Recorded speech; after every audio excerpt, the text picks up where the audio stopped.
Babeo, sat sri akal ji, matha tekde hain. Sat sri akal ji, how you doing, my bro? How you doing? All good? Yeah, good to see you. Good to see you as well. Yeah. I mean, last time we had a very interesting conversation about your track. Yeah. You've come back now, so first of all, congratulations. Thank Brand new track, Find My Way. I mean, so yeah, also this new change of your music now. I mean, you're always experimenting things, aren't you? Yeah. Why not, man? I mean, that's what it's all about. Music ultimately, what is it? You do it to have fun. You do it to enjoy yourself. You do it to express yourself. And I've always liked reggae and stuff. When I started off in the game, I started off doing strict Punjabi folk. And when you do something like that and you come onto the scene and you appear on the scene when you do old school Desi Punjabi folk, people seem to pigeonhole you straight away, like the guy can't speak English or something, or maybe the guy is some backward Pindu guy. Yeah. Like that. You get that some of that negative pigeonholing, which is really, really sad, because you might just have somebody who's born and bred in the UK who actually just loves Punjabi folk music because it's very soulful and very musical. Which is the case with me. So some of this is basically just to show that I can do other stuff as well.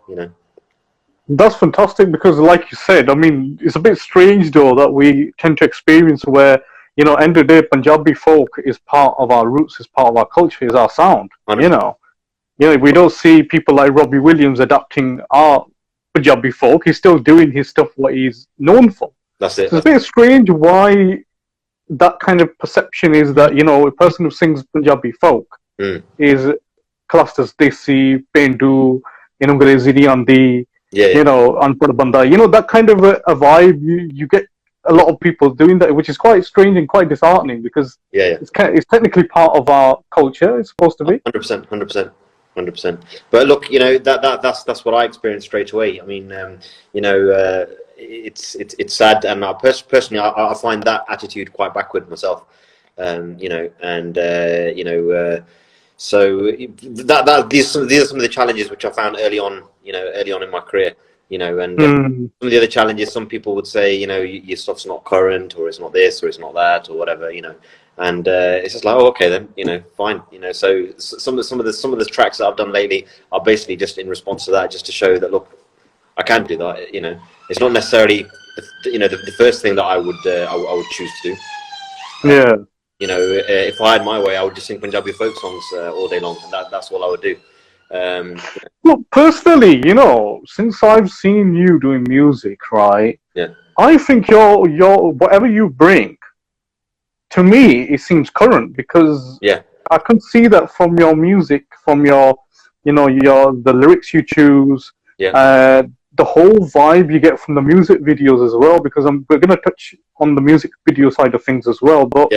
Talking about the brand new track, I mean, as we know, Surinder Rattan is one of those pioneers of UK Punjabi music. Yes. And I think you've worked with him in the past as well. Yeah. I mean, we all recognize him from the Lick album and all the Bollywood remixes he's done in the past and stuff.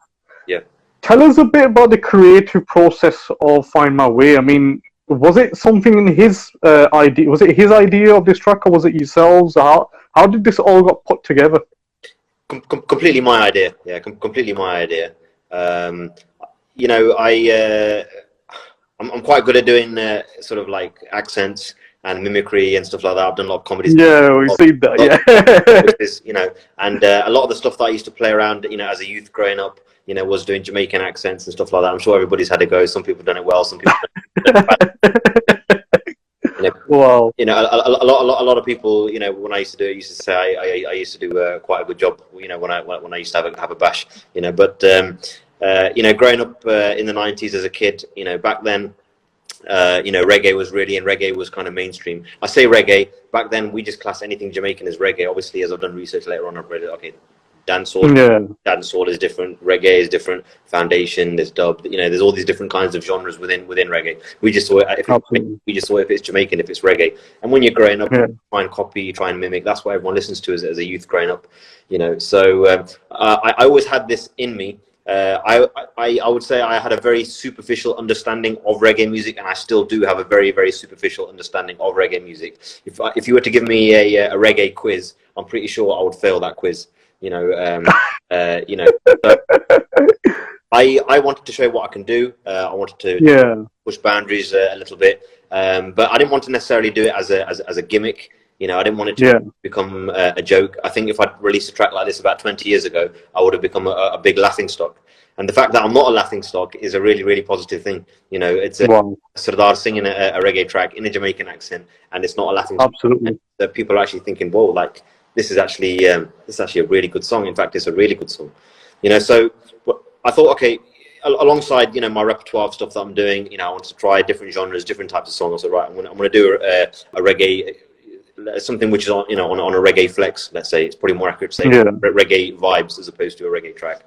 I needed a song which is catchy, which is simple, it's soulful, enjoyable to listen to, but at the same time, I don't want to look like I'm trying too hard to be black.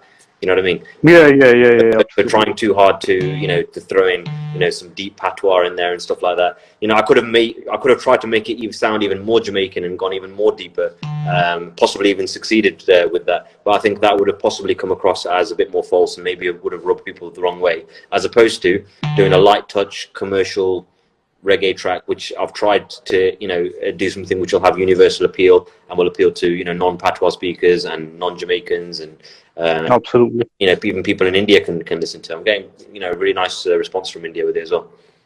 Wow, you know, because when that released, and you know, you sent me the promo of it, and I thought, man, this is sounding something different. Like it's like really refreshing. Yeah, the music, the whole composition. I actually think it's one of your best tracks so far. Yeah. Thank you. Yeah, it's a different vibe completely, and I think you took it as quite positively in the sense that, you know, you take upon challenges amongst every project you work on, which is quite. I think that itself makes you quite different than the rest of the artists here, because you're trying things and experimenting things, because, as you know, music is all about versatility, you know. That's it. Yeah, I'm definitely up for trying something new, and I'm definitely up for taking risks.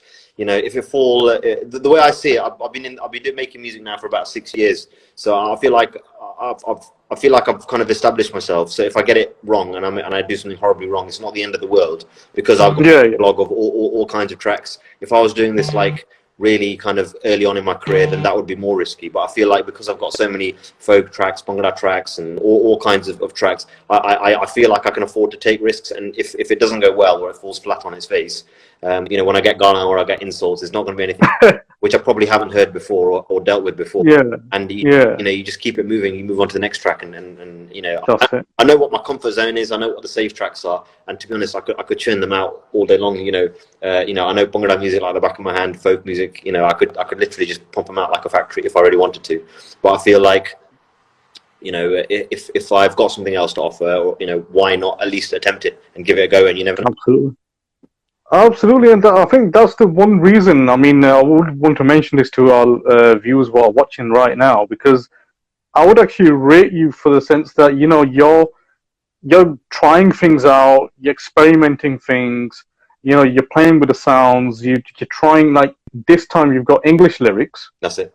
You know, that's a complete, like, opening doors to a different audience here. Yeah. You're not just stuck with Punjabi listeners. You've now on that verge of actually capturing non-Punjabi audience now, which is a massive plus point. Sardar Bandiya di, you know, it's a very proud thing for Sardar Bande as well. Yeah. That you're seeing as Noah Singh. Yeah. You know, going towards a different route in music now, where you're capturing a different audience completely. 100%. So, you know, that's a massive achievement there. I mean, mention the lyrics now. I mean, you've got Johnny Depp, who's written the lyrics on this. I mean, how did you connect with him? You know, that's another question now. Like, okay, fine, you got Surinder Rattan there already. Yeah. You've known him before. We all know him from the Punjabi music. Yeah. You got a different person now in your journey. Yeah. Tell us a bit about this guy, man. You need to tell us, man. You need to tell us. You got to think what, bro. I'll be completely honest, right? Yeah, I looked up. I went on Fiverr, And oh my God, really? And I went on Fiverr and I did a search for somebody who can write reggae lyrics, and I found this guy. I had no idea who he is, and I said, "Bro," wow. I said, I literally gave him a list. I said, "Look, this is no word of a lie." I said, "Look, I need a commercial reggae style track with catchy lyrics, something soulful, but something which is like the list of things I just went through. I need a track like this, like this, like this, like this, 4 or 5 things points." And then I gave him a beat off YouTube to compose it on. And I was like, bro, like he has nailed it straight away. I was like, this is really, really good. He's Johnny Depth is actually from Nigeria. He's from Nigeria. Fantastic. Wow. Very talented guy. And yeah, if anybody wants lyrics from him, you can ask for a gig on Fiverr. The guy is this is what he does. He does ghostwriting, he does proper writing, he does all sorts. I found the guy on Fiverr. I just said, look, this is what I need, and I've had a few more songs written from him. As a writer, as a ghostwriter, he can cater to all different kinds of artists. I have to do songs which suit me, so I have to kind of say to him, look, I don't think this is going to suit my voice and stuff, but I think this one is and stuff. So I have to put some input in the lyrics and stuff like that to make sure that it's kind of tailor made for what I think I can pull off. This is amazing, this now, because okay, fine, you've got an established music producer, right? Yeah. You've actually at the same time given an opportunity to a brand new artist, which is a writer. Yeah. Right? Yeah. You didn't consider to go with an established songwriter to write it. You give an opportunity in that. I mean, plus point on there now. I mean, Fiverr, unbelievable. No. The thing is, I was so happy and so impressed with what he did for me that like I said, I have to stress that his services are written as ghost writing services. Yeah. Wow. He's a ghost writer. Yeah. So I thought, you know what? I'm so happy with what I could easily have said, yeah, I've written this song. This is written by Subaig Singh, and I would have taken the rights, royalties for it, everything like that. But I said, no. I gave him a contract, gave him a percentage of royalties, PRS, all that usual stuff that my mother, who's sort of in charge of Mojave Records, deals with, and give him the proper route and recognition that the guy's talent deserves. Fantastic, man. Fantastic. I mean, fantastic set of lyrics and composition. I mean, is the composition also made by him as well? Composition is made by him. Yeah, I mean, with this guy, he needs a beat. You give him a beat, and he composes and writes on that. Wow, fantastic. That is something official here, right? Exclusive. Yeah.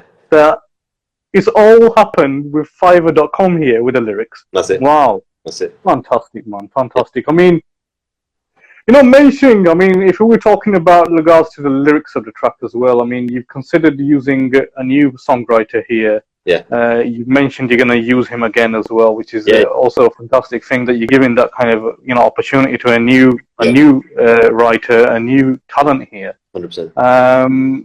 If we were talking about your viewers in terms of your music videos now, I mean, since I've known you, since I've recognized your songs and, noticed them, you've got a very, a different vibe in your music videos, like quality, the clarity, the location, the whole vibration you get from the videos. It's just also almost looking mainstream. Yeah. Right? Yeah. How much study did you have to do, in terms of, getting that, if we're talking about the music video Find My Way, tell us a bit about the music videos, because I get a lot of people asking me this with regards to why is Subaig Singh's video so different and refreshing? What's the recipe? If you want to tell us. Yeah. No, sure. I really struggled with the video directors in the UK. There are lots of excellent mainstream, non-Punjabi music directors, but the trouble is, they don't understand the Punjabi lyrics, and the problem with that is that you have music videos where the video is showing one thing and the lyrics are representing something else. And it's not just that. That's a common thing, isn't it? Yeah. So for example, and that really rubs Punjabis up the wrong way. Like, for example, if you're talking about, Kuri di Gut, Brandi or whatever, and she's got a bob cut or something like that wearing a miniskirt, that really, really annoys Punjabis when they see something which is like the complete opposite of what's being said. And so it's very, very important that the music, the video, not only in terms of vibe, matches, but lyrically it has to manage. It has to match it. So if you imagine like the way when I say to video directors, I always give video directors the lyrics for the track, and I say to them, okay, imagine this song is your script. Yeah. So imagine this song is your script, and you're going to write a screenplay based on this script. Yeah. Wow. You know, that's what I say to them. So you've got to make sure that the shot that you show when a line is saying, I'm not saying it has to be identical, but at the very least it must not clash with what's being said. Yeah. So I struggled with video directors in the UK. There are a couple of good video directors in the UK. I've had some bad experiences. I've mentioned before in previous interviews. I've been scammed. Yeah. I've been scammed by a couple of very well-known video directors. If you want to know who they are, you can inbox me, and I'm happy to tell you. I won't do it publicly on social, but I'm happy to tell people privately so that they don't get scammed in the same way as I did. So I used to do a lot of my videos in India. But when lockdown hit, couldn't get out to India, so I really needed to get videos done here in the UK. Yeah, that's when I got in touch with Janelle from Huddersfield, and he's operating under Drop Monster for his video. Fantastic. Janelle used to manage me when I used to fight MMA back in the day, so I had a relationship with him from there, and he's involved in a lot of stuff with Diljit and Diljit's shows and stuff like that. So I got in touch with him. Very creative guy. He knows how to put stuff together. Wow. So with regards to his taste and his look and his taste and his approach is very, very much mainstream. So he's very, very much about making things look slick, making things look modern. He's very much into your fashion sense, your dress sense, making sure your dressing is on point. I've learned a lot from working with him, and also with his stylist Harvey. So there's a guy called Harvey Spiriadoni on Instagram, and so every video that I do, it's all styled. And the styling has to be appropriate to the video, has to be appropriate with the backdrop, the color scheme. We start off, using a mood board and make sure our colors are coordinated with the mood board and the background and the lighting and all that kind of stuff. So a lot of thought goes into to a lot of this. And I have the final say in terms of ticking things off or giving the direction of what kind of thing I'm looking for. But in terms of the actual kind of in terms of executing it, it's Janelle and Janelle's team. Fantastic. I mean, I was going to mention also was that because in terms of what gets shown on music videos, I mean, we always see this kind of larger than life kind of feeling, on most of your music videos. I mean, what's Subaig Singh like in real life in terms of if we come out from the music videos? Do you consider your life being larger than life, what we see on music videos? Really boring. Really boring. Really boring. Right, okay. Yeah. The bowling side of Subaig Singh then. Tell us a bit about that as well. I just like my bed, to be honest. I love my bed. I like lying in bed and relaxing, just enjoying, like in your own kind of paradise, kind of. Yeah. My bed is where the best ideas come to me. I'm very homely. I love my home life. I love just chilling at home. I do a lot of martial arts training. Like train several times a day. Absolutely, we see that quite often. Chopping water bottles. We tend to see you chopping water bottles with your swords and everything, which is quite interesting to watch as well. I find it quite entertaining as well. It's very entertaining to see your martial arts side of things as well. Yeah. Well, I mean, people that know me, when I first sort of, got a name and became famous, I guess, was through MMA, through martial arts. I'm not competing anymore, but it's a way of life for me. It's just who I am. Training, martial arts, keeping fit. Fantastic. Big part of who I am. And and I'm into my weapon collecting, swords and stuff like that. I love all that stuff. So occasionally I'll make a video, chop some bottles and stuff, and Wow, that's good. In a sense, that kind of relaxes you as well in terms of like you can take your anger out on anything, like even on a water bottle or wherever. Well, the thing is, because I do so much martial arts, I hit the bag so much, and all my stress, all my anger, aggression, I get it out on bags. So luckily, that leaves me in a very calm, relaxed state. in my day-to-day life. You'll never see me kind of, jumping out of the car doing a road rage or just switching on anyone or anything like that. You know, I'm chilled out, and I think it's the martial arts that does it. If I didn't do martial arts, then I might be a bit of a nasty piece of work. So I think, yeah, I think I would say, like, because you've been, we recognized you as an MMA fighter. Yeah. You know, we could see that kind of energy, that power in you when you used to be on the ring and everything. Yeah. And that kind of urge that you want to win the fight. You know, you've gone, like, every fighter would actually have that in their mind, that we're gonna win. You know, we're gonna go on there and win. You know, and you could see that on your appearance. Yeah. On your face expression, that power in you, and which is.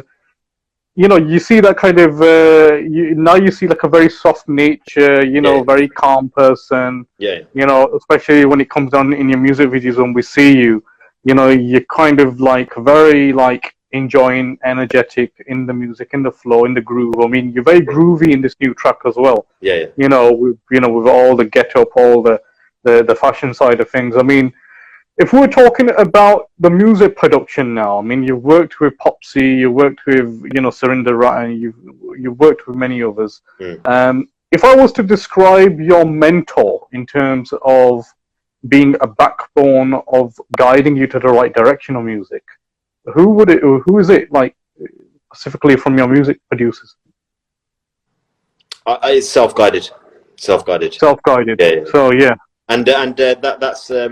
And I prefer it that way. There were times in my life, and this is a really good topic to discuss. I've been, it's really interesting how people get into your head and want you to do something, but really they have an ulterior motive.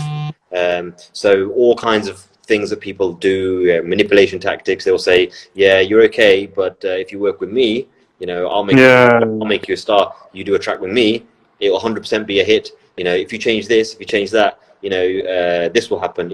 If you spend a bit more money, yeah." Yeah, absolutely. I know where you're coming here now. That's absolutely correct here, because you would actually experience that where, at some point, if someone like, okay, you've worked with Hari Anand as well, like from Bollywood and everything. Yeah. If you were to get another producer beyond Hari Anand, and he approaches you and says, "Oh, I can do better than that. Oh, you can, I can do this music, that music, you can do anything." That happens all day long. So all the lyricists hate on other lyricists, all the producers hate on other producers, all the video directors hate on other music producers. They want the work, They all want the work. And if you're not careful, before you know it, somebody else is running your life, somebody else is running your creativity and stuff. Absolutely. And absolutely. You instantly get captured there.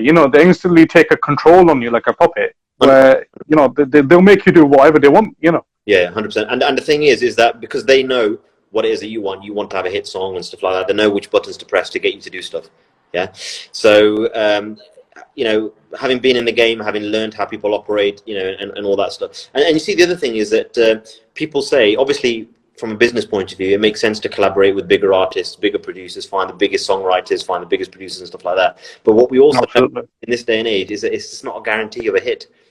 You might spend 50 grand on doing a collaboration with the biggest, baddest producers, biggest lyricists, Hollywood level video, and it just flops. And most of the time it actually does flop. You know what I mean? Literally, most of the time it literally does. So this kind of formula of we're going to collab you with the biggest guy and the best songwriter and this and that. I want to give you the best this and the best, like the most expensive video and stuff like that. It doesn't work like that, and it's all in God's hands. Only God knows what's going to work and what's not going to work. So ultimately, I have to be happy with what I'm doing, and I feel like I have to take ownership of it and do it my way, and do it the way as opposed to free of influence. At the same time, you don't want to be deluded, living in your own bubble and just kind of just doing stuff which is just not working or anything like that. So you do need to take on feedback, and I try to take on feedback and take on people's if somebody says, "Look, you're not very good," or "You could do this better or that better," I'll always listen, because you might pick something up from that. But ultimately, I feel that I have to be in the driving seat. I don't take people's promises too seriously. That, listen, I will make you a star, I will do this for you, I will do that for you, and stuff like that. It's like, okay, that's fine, that's fine. But ultimately, I have to like the song, I have to like the lyrics, I have to like the video, I have to like the concept, I have to like A to Z, and then you don't mind spending the money on the product. because it comes from within, it comes from the heart. Nobody else has made you do it, so you don't feel like you're blowing your cash on stuff that you don't want to do or stuff you don't even like, but just because somebody else told you. Yeah, that's great to know that, because if I were to rewind back to when you started and where you are now in your career, yeah, you would think that if you were, for instance, signed with a producer or you were signed with a record label, you would have been bonded and you would have been just listening to their instructions, and with that you wouldn't got your inner artist. You wouldn't not able to actually project your inner artist inside you. 100%. That what you've done so far in terms of you've captured Punjabi folk, you've captured hip hop, now you've captured a reggae vibe. That's it. It's just one after the other, where it's kind of walking to a path of success here, in terms of you're capturing next we might come across you doing a jazz song,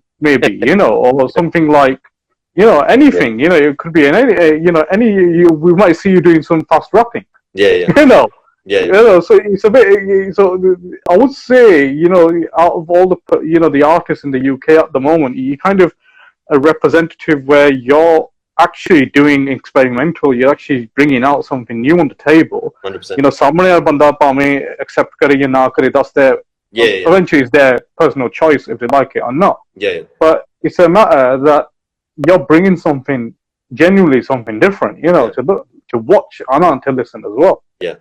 So big up on that one. If I were to describe you as a singer, what describe your favorite and your least favorite thing in terms of being a singer. The least favorite and the favorite part of being a singer. Of doing music in general, you mean? Yeah, in general, yeah.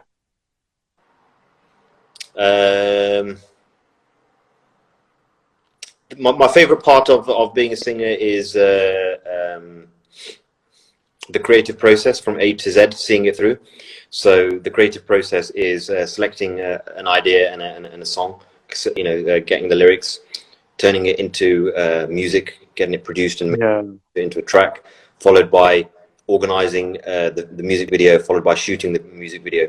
So that creative process, that whole journey from starting, okay, let's do something. What should we do? Right, we're going to do X, Y, Z, and going through that order, and then seeing this thing blossom.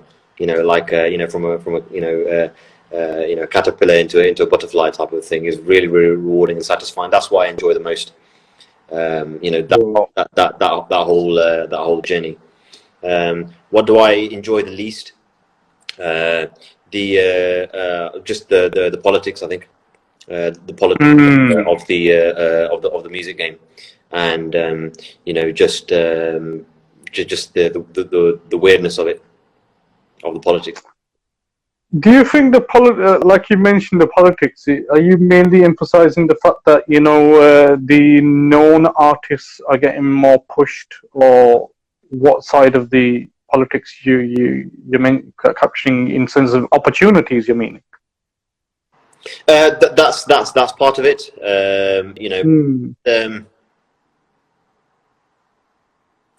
Just like the different camps you've got. Just how people support some people and don't support others, promote some and don't promote others, things like that. One thing I find strange by you, right? Like you mentioned, like especially when you actually release something, right? Like other people, they have this habit of tagging every X amount of people on their friend list. Yeah. Which I've experienced that. Chalo, meri gal te idda hai because I've in the media and everything like that, doing interviews. We have to keep in touch what's coming new and what is out there. Chalo, theek hai tag kar liya. But you being an artist, it's a bit strange where there must be fellow artists who may tag you on their post to praise them, like them, congratulate them, jidda marji, right? But you don't see them do on your work. It's a bit. Do you sometimes feel a bit disheartened the fact that you expecting me to support you X amount of times through the release, or to the release, but when it comes to my time, you clearly don't. Either you're ignoring my music, or you're simply not interested to like or wherever. Stuff like that used to bother me. Now I literally could not give a monkey's.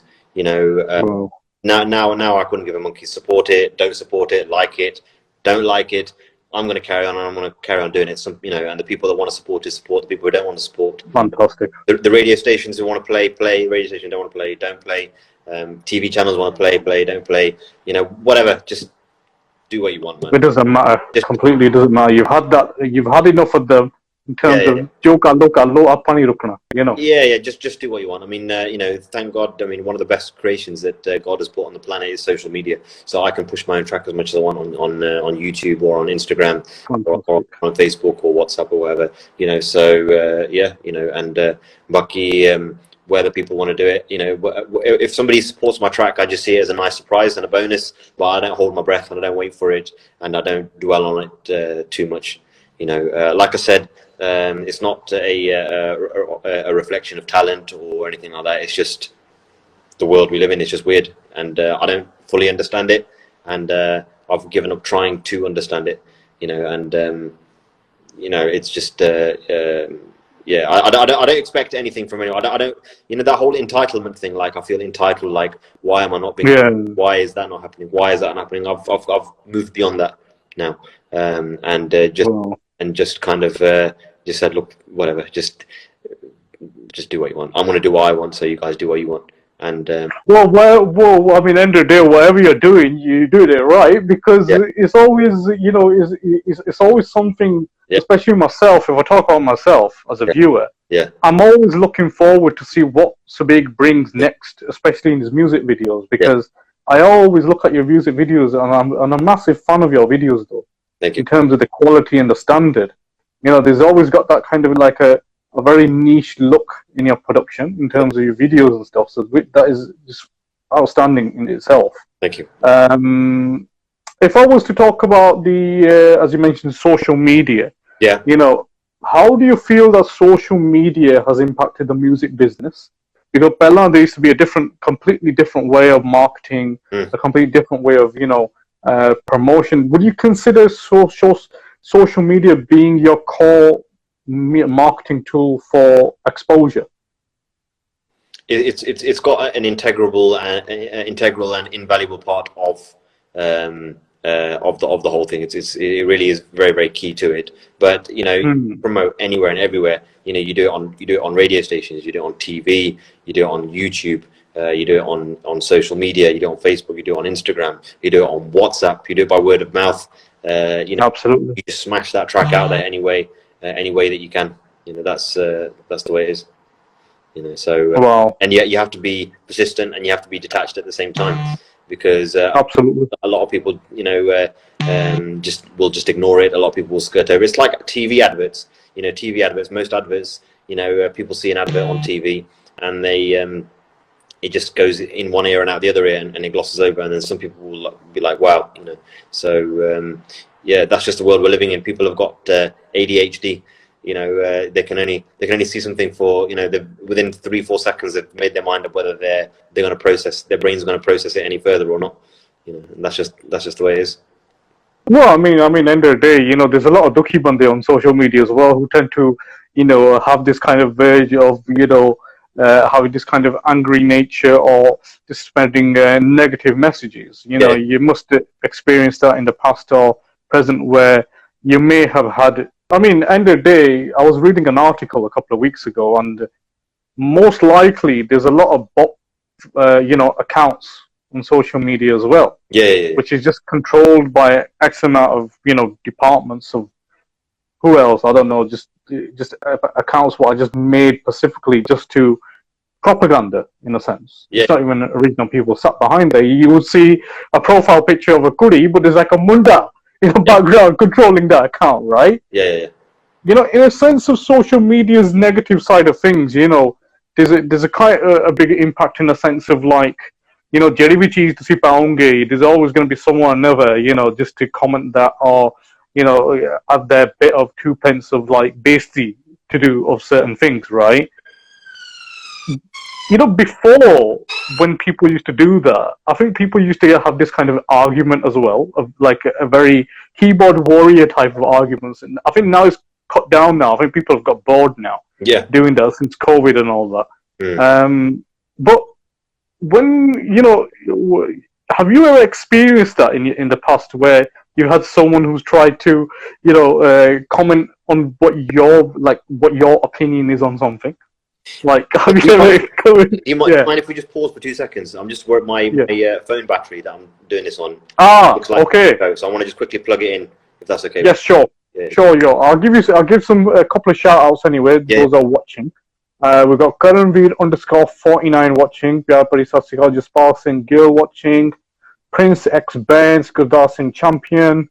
Who else have we got? We've got V Kaur watching. Manjeet Kaur, big up man, live from India. Harman Walia, warm welcome from India. Ed Amars Paji, video director from India. Pyar Bhari Sat Sri Akal Paji. Indrajit Tillon, big up brother, warm welcome. Who else have we got? We've got the Wickeds music producers.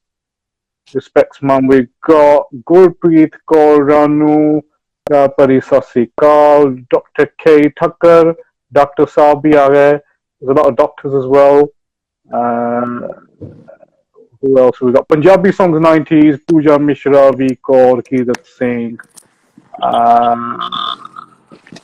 Dr. K. Thakkar,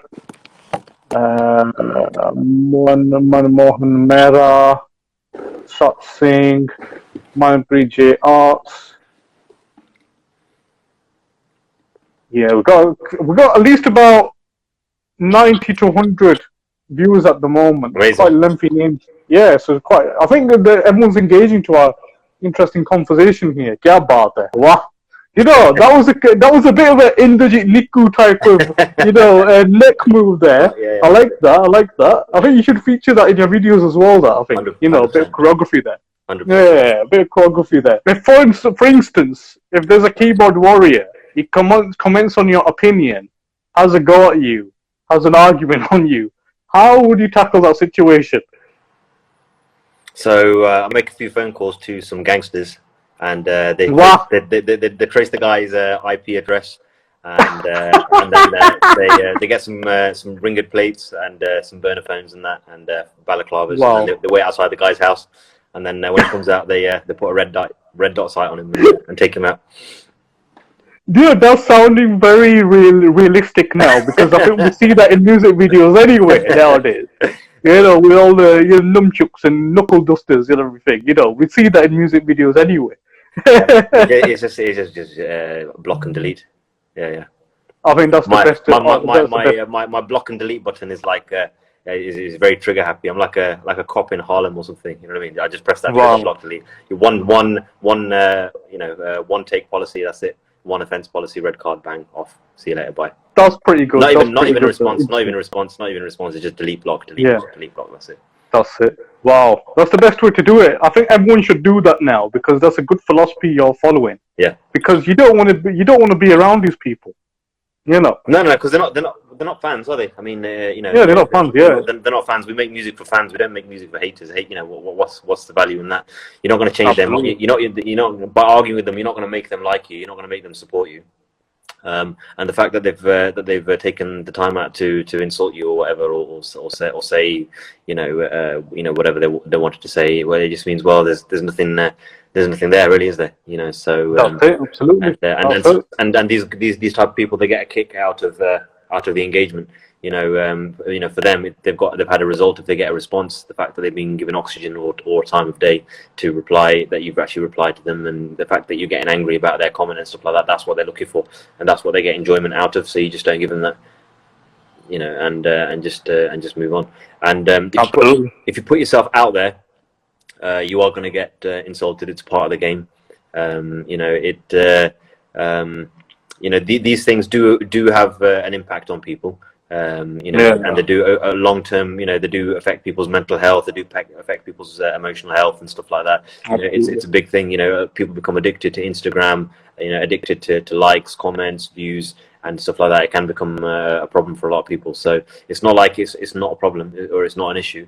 Every artist or any content creator has to go through their own journey of how they're going to deal with it. But ultimately, what can you do? You can't rise to it. You can't respond to it. So my view is that the best philosophy is make your products, put your stuff out there to the best of your ability, and be the best that you can be, do the best that you can, and just accept that this is just a part of the game. You're going to get hate, you're going to get criticism, you're going to get some very malicious stuff out there, some very toxic people out there, and it is going to affect you. It is going to have some kind of a lasting impact. But again, you know, you're here out of choice. No one's put a gun to your head and said, you know, release songs. You can stop at any time. You know, I can stop at any time if I wanted to stop. You know, making music. I could stop tomorrow. You know, no skin off my nose. But I've had a hate from the very beginning, but I'm still here. You know, so obviously I still want to do it, don't I? Despite the negative aspects of it. So yeah, it's not a problem. I expect it. Fantastic, man. I mean, it's quite interesting we're having these conversations because, as you mentioned, I mean, a lot of people do get affected if. I mean, even I think it's in our blood or something. Or it's in our culture where if someone comments, tags you, you don't even know the dude. You never met the dude. It could be anyone, but it does actually affect you because I've gone through that phase as well. In the sense that even though I don't even know the person personally. ਉਹਦੀ ਗੱਲ ਜੋ ਉਹਨੇ ਲਿਖੀ ਆ he especially tagged you and targeted to you it still for a certain minute it stays in your mind. It just does affect you in a sense, but eventually you follow that motto what you followed, because my next question was actually what is your motto or what advice do you live by that keeps you exploring life, right? I think that one motto is block and delete. that's one motto anyway. What you told us. Yeah, well, yeah. I mean, you know, the block and delete policy. It doesn't just apply to social media. Obviously, it's very apt for social media, but it applies to real life as well. You know, I think all of us, spirituality and emotional health, spiritual health, mental health are all very, very important. And a lot of that, whether you look at any spiritual tradition, any religious tradition, it's about avoiding toxicity. And removing toxic influences in your life, whether that's relatives, whether that's relationships, whether that's work colleagues, whether that's bosses, whatever that is. You know, it's all about removing toxicity from your life. It's the smaller you keep your circle, you know, the less gun that you have to deal with. And maintaining real relationships, real friendships with real people, that's it. Is what it's all about. Don't waste your time on fukatwana or on fake people or toxic people and stuff like that. Why? You know, don't absolutely. Absolutely, just like Santu just commented, he said, "Bro, I'm going to block na kardi." Yeah, we're not going to do that, bro. No worries. No. Santu is the man. I mean, you know, in terms of talent, I mean, you know, he actually makes me shudder with the kind of talent he's got. You know, in terms of his vocal ability, and you know, I'm just looking at the guy and I'm just thinking, I wish I could sing like that. You know what I mean? You know, so. You know, shout out. He's from my hometown of Nottingham as well. You know, so shout out. Much love to Santu. Yeah. Well, we've got a few Nottingham people watching. I think we've got someone called V God here as well. She's from Nottingham. She's watching as well. Big up Nottingham. But yeah, I really like this about you, that you actually praise other artists. Yeah. You know, that's one thing I really like about you, that you actually praise other artists. You don't have this kind of ego, this kind of thing that, you know, have that kind of jealousy factor or any form, like, you know, ek zyada main to aage nikal jana ye this that, you know, kahiyan di apni soch hundi hai. You know, but I like the fact that musically you praise people. You know, especially like if we're looking at the UK's music industry. You know, we're nowhere near to Punjab's industry. We're practically just quarter of it, in a sense, right? But we've got some handful of good artists, especially, you know, mentioning Santu, you know. 100%. Very talented in sense of his style, his vocal style, you know. 100%. So we have got a handful of good artists here, and yourselves being, you know, that versatile, the sense that, coming back to your brand new track, you know, you've got English lyrics, reggae, fantastic music by Surinder Rattan, fantastic vocals by Subaig Singh, right? We've got loads of talent. The things which hold the UK back in terms of Punjabi music is basically, bro, like, you need money to do this thing. Let's be honest, you know, Siddi Galla, you need money, or you need to acquire money somehow. Either somebody's going to put money down on you, put money down for you, or you're going to put your own money down. you know, and you know, so either you're putting your own money down or you've convinced somebody to put money down for you. And nowadays the issue is that nobody wants to put money down for you. You know, nobody wants to spend money on somebody else. You know, because with the current climate, the way it is with music, they're just not going to get it back. You know, so why would they? You know, so if they do, you know, you have to be on a tried and tested artist who's already a hit artist. Who they know that they're going to make a raise out of, you know, because they already are making a raise. That makes sense. But on new people or stuff like that, you know, forget it.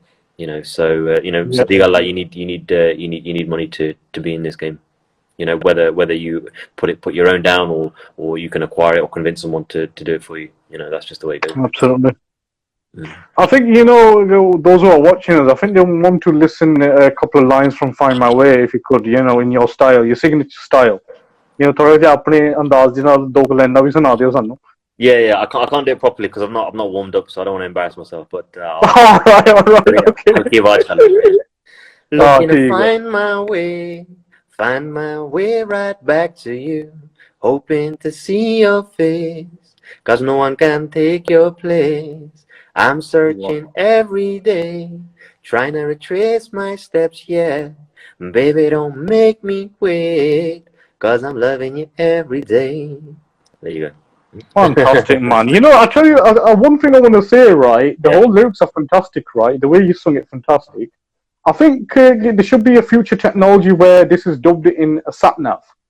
You know, giving direction here, right? It's about giving direction to people, but in a very melodic way, I would say.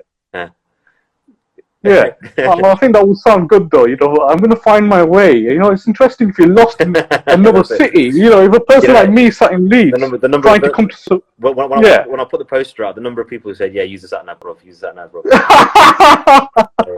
You know, people's ability to take the joke is just so fantastic. You know, like, it's sometimes, because obviously you don't mind it when stuff is actually funny. You know, like because I wore shorts in this one, bro. Like, bro, you know, people do come out with some funny stuff, and oh my god, yeah. But yeah, I mean, end of the day, I mean, I remember when you know, our interview got scheduled, I did actually mention that get ready to put your dreadlocks on, right? So,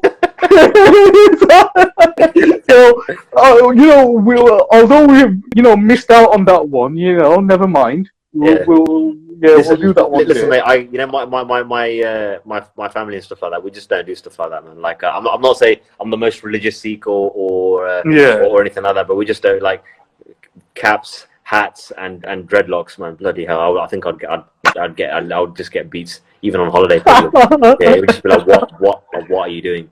Yeah. The idea of putting dreads on is just it's funny, man. It's funny. It would have been funny, but then maybe that would be taking it too far. You know, look, we live in a sensitive world nowadays. You know, all this stuff about cultural appropriation and stuff like that. People might think that you're actually doing reggae just as a Mickey take or something like that. And you know, so I you know, yeah, man.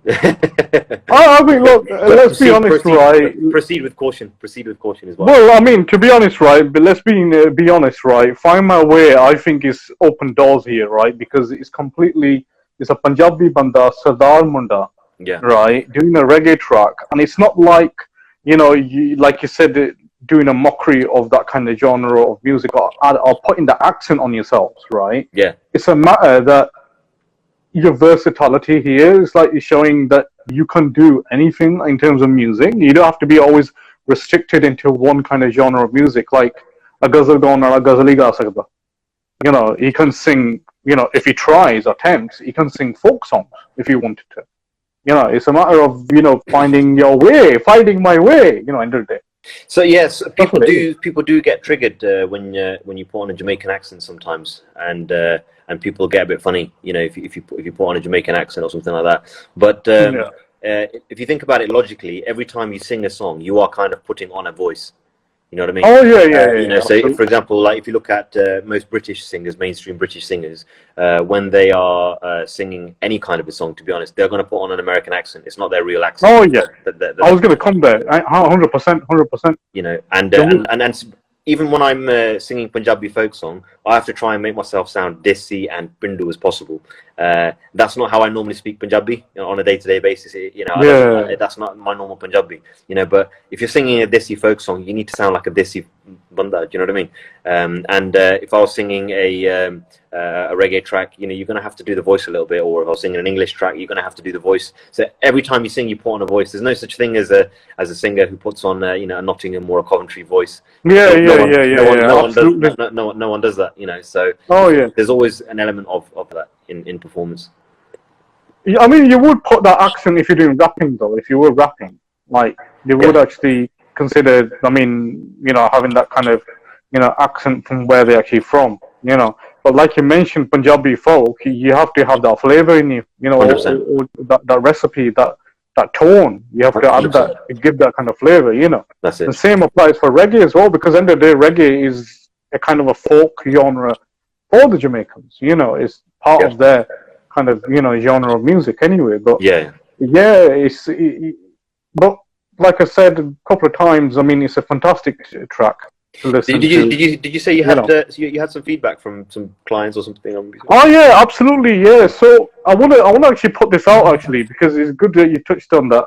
Those who are watching us, especially, because when this track actually came on WhatsApp, you know, Paddy sent me, you know, Khalif, UK Premier PR. I mean, thank you to her as well, who's got, you know, put this together for us today.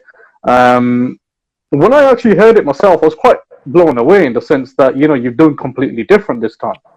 I don't know what came in my mind. I thought, I need to send this to a few people who I know here, especially the Jamaicans and the, you know, that kind of area of listeners. And then, believe it or not, I must have sent it to about 100, 200 clients. Wow. What I do business with daily on a regular basis. Yeah. And where I'm actually located is quite near to the Chapeltown area of Leeds. Yeah. So it's a more Jamaican Oriental, you know, people who live there. Yeah. And I sent it to everyone on there on WhatsApp, and I actually specifically wrote underneath that, you know, have a listen. It's a good friend of mine. It's something different. It's something you guys are going to like. They listened to it, and a fellow client, he's also, he used to play for England. He's a boxer. Wow. And he's got his own boxing club as well, just opposite my office. Yeah. And he was blown away. He said, wicked. He said, wow. He said that, you know, it's great to see that, you know, especially him being a Sikh. Yeah. You know, you would presume that Sikhs are orthodox. They're stuck in their kind of culture. They're not going to look beyond, you know. And he was blown away the fact that you brought something, you know, something what is based on their style of music. Brilliant. That's nice. Yeah, nice to hear. Yeah. Nice. And I was quite amazed at the fact that, you know, soon I got that response from him. That automatically said that I thought in my mind, Dr. Saab is right on the right plot here, right? He's not something like he just randomly put something together. If a Jamaican saying this, this is what it is. Then you're right. You found your way to reggae here.